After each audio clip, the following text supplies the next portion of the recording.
When war broke out, there was mass hysteria against anything ethnic Japanese. We started out with being looked upon as pro-Japan, looked upon as, third-class citizens. Japanese Americans and Japanese nationals living in the United States were soon declared to be enemy alien. Executive Order 9066 incarcerated 120,000 ethnic Japanese, over one-half of them being U.S. citizens. In Hawaii, there were 1,432 Japanese Americans already in the Hawaii Territorial Guard. The military governor packed them up, sent them to Camp McCoy, Wisconsin for training, and then they were deployed to Italy for combat. That unit was called the 100 Battalion, separate. They were really the pioneers. They were fighting not only a vicious enemy, but also fighting a perception that Japanese Americans weren't loyal Americans. They wouldn't fight bravely. The 100th Infantry Battalion became known as the Purple Heart Battalion because they fought so valiantly and they suffered so many casualties. Because their combat training and combat record were exemplary, and because of the need for manpower, wise men in Washington decided to form the 442nd Regimental Combat Team, made up of volunteers, 2,500 from Hawaii and 1,500 from the mainland U.S. They volunteered from behind barbed wire camps. And by then, the 100 had lost so many men that the 100 in essence became the 1st Battalion of the 442nd Regimental Combat Team. 442nd then demonstrated in combat in Italy that they were about as tough a fighting force as we had anywhere in the armed forces. They, person for person, got more distinctions of every kind than any other group of their size. And I think it should be noted that the United States Army, in picking the 10 most important events and battles, picked one of the battles the 442 got involved in.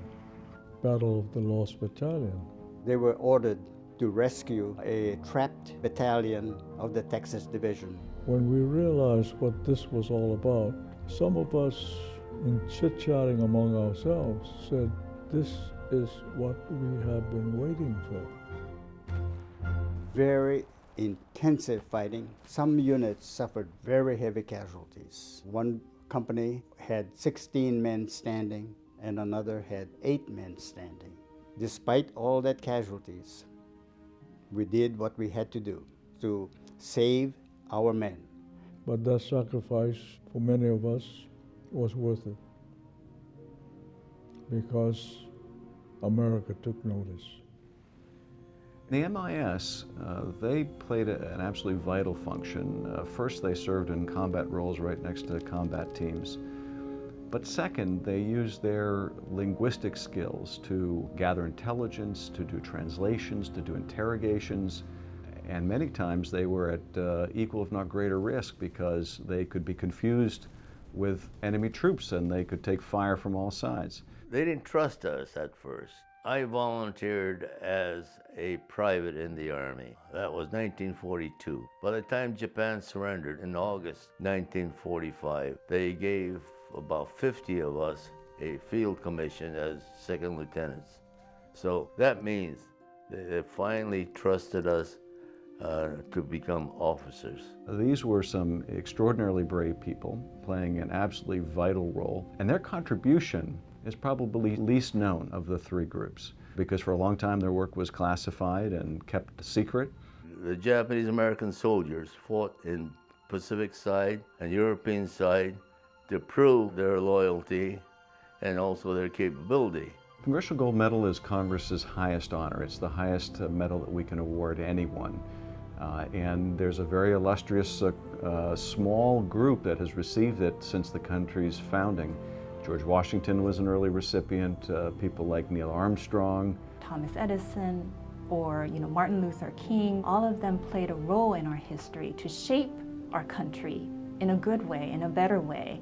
I would say this is a very long overdue honor. It's a story of love of country, of sacrifice, and it's really a remarkable American story. It was truly a recognition, I had hoped that those who were killed in action and those veterans who survived the war but who had since passed away could have witnessed.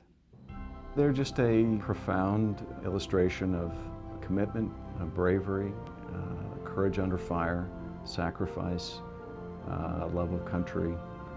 During World War II, to fight this kind of prejudice at home and to have family members being locked up in camps and losing their livelihoods, to be willing to fight and die for that country, that takes a very special person. And it's hard to find a definition of patriotism greater than what they exhibited.